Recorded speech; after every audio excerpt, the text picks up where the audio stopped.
Hello all, welcome to our channel.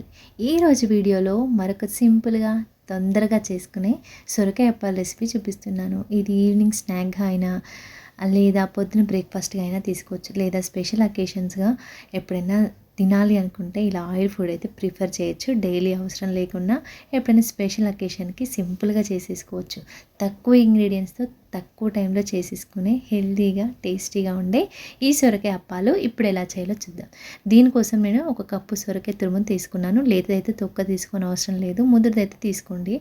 ఇప్పుడు నేను వీడియోలో చూపించాను కదా, అవన్నీ తీసి పక్కన పెట్టుకోండి. ముందుగా ఒక మిక్సీ జార్ తీసుకొని మీ కారానికి సరిపడా పచ్చిమిర్చి, వెల్లుల్లి ఒక గుప్పెడు వేసుకుని, ఉల్లిపాయలు, జీలకర్ర వేసి మిక్సీ పట్టుకోవాలి. ఇది అలాగే ధనియాలు ఒక స్పూన్ తీసుకొని కచ్చాపచ్చగా దంచేసుకోండి. ధనియాలు స్పెషల్ టేస్ట్ని ఇస్తాయి. ఇప్పుడు కలుపుకోవడానికి వీలుగా ఉండే గిన్నెని తీసుకొని సొరకాయ తురుము ఒక సైడ్కి వేసుకొని అదే దానిలో తగినంత ఒక 2 కప్పుల వరకు తీసుకున్నాను నేను బియ్యం పిండి, పొడి బియ్యం పిండి. అలాగే ఒక స్పూన్ జీలకర్ర, 2 స్పూన్ల నువ్వులు, తగినంత పసుపు, అలాగే ఒక స్పూన్ వరకు ఉప్పు వేసుకోండి. ఇలా సైడ్కి ఎందుకు వేసుకుంటున్నా అంటే మనకి తడి లేకుండా పొడివి తొందరగా కలిపేసుకొని తర్వాత మిక్స్ చేసుకోవచ్చు.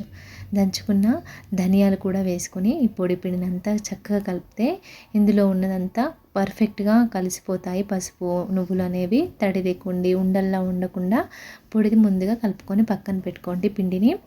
ఇప్పుడు ఇందులో ఒక గుప్పెడు నేను కొత్తిమీర తురుము వేసుకున్నాను. మీరు ఉల్లి తురుము ఉంటుంది కదండి, స్ప్రింగ్ ఆనియన్, అది కూడా వేసుకోండి, చాలా బాగుంటుంది. లేదు కాబట్టి నేను ఇక్కడ వేయలేదు. ఒక రెబ్బ కరివేపాకు కూడా చిన్నగా కట్ చేసి వేసుకున్నాను. ఒక గుప్పెడంతా పచ్చిశనగపప్పు, ఒక గంట సేపు నానబెట్టాను నేను, గంట ముందే ఆ పప్పు వేసుకోండి. మనం ముందుగా మిక్సీ పట్టుకున్నాం కదా, ఉల్లిపాయ, వెల్లుల్లి, పచ్చిమిర్చి, ఆ పేస్ట్ని వేసుకొని ఇప్పుడు అంతా కలుపుకోండి. ఇందులో ఎక్స్ట్రా వాటర్ అవసరం లేదు, సొరకాయ తురుములో వచ్చే వాటరే సరిపోతాయి. ఇలా ఈ విధంగా కలుపుకోండి.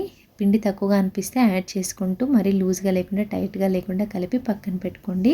ఇది కలుపుకున్న వెంటనే చేసేసుకోవాలండి. ఒక 5-10 నిమిషాలు పక్కన పెట్టుకుంటే సరిపోతుంది. ఎక్కువసేపు పెట్టుకుంటే సొరకాయలో ఉన్న వాటర్ రిలీజ్ అయ్యి ఇంకా లూజ్ అయిపోతుంది. లూజ్ అవ్వడం వల్ల పిండి అప్పాలు ఎక్కువగా ఆయిల్ పీలుస్తాయి. కాబట్టి ఈ విధంగా కలుపుకోండి, మరీ టైట్గా లూజ్గా లేకుండా.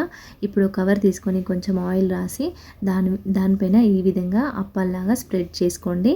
మీకు నచ్చితే మధ్యలో హోల్ పెట్టుకోండి, లేదంటే లేదు, ఇది పూర్తిగా ఆప్షనల్. ఇలా చేసుకొని ఒక్కొక్కటిగా రెడీ చేసి మనం ఆయిల్ వేడెక్కిన తర్వాత ఇలా ఒక్కొక్కటి ఒకదానికొకటి అంటుకోకుండా 1-2 వేసుకుంటూ వాయికి మీరు కాల్చుకోవాలండి. 2 వైపులా టర్న్ చేస్తూ మంట మీడియం టు హై ఫ్లేమ్లో పెట్టుకొని ఫ్రై చేసుకోండి. ఇలా ఫ్రై చేసుకోవడం వల్ల ఎక్కువ ఆయిల్ కూడా పీల్చవండి. మరీ పిండి లూజ్ అయిపోతే మాత్రం ఆయిల్ పీలుస్తాయని గుర్తుంచుకోండి. ఇలా ఫ్రై చేసుకొని పక్కన పెట్టేసుకోండి. అంతే అండి, సింపుల్గా టేస్టీగా ఈజీగా చేసుకునే సొరకాయ అప్పాలు రెడీ అయిపోయింది. మీకు నచ్చిందా? నచ్చితే మీరు ట్రై చేయండి. మీకు ఎలా వచ్చిందో నాకు కామెంట్ సెక్షన్లో చెప్పండి. మరిన్ని టేస్టీ అండ్ హెల్తీ రెసిపీస్ కోసం ఛానల్ని సబ్స్క్రైబ్ చేసుకోండి. ఇలా డీప్ ఫ్రై చేయకుండా ఇదే పిండితో మనం సర్వపిండిలాగా లేదంటే ఇదే సైజులో చేసి ప్యాన్ పైన 2 సైడ్స్ కూడా ఫ్రై చేసుకుంటే కూడా అచ్చం ఇలాగే ఉంటుంది. టేస్ట్ ఏమీ చేంజ్ అవ్వదు.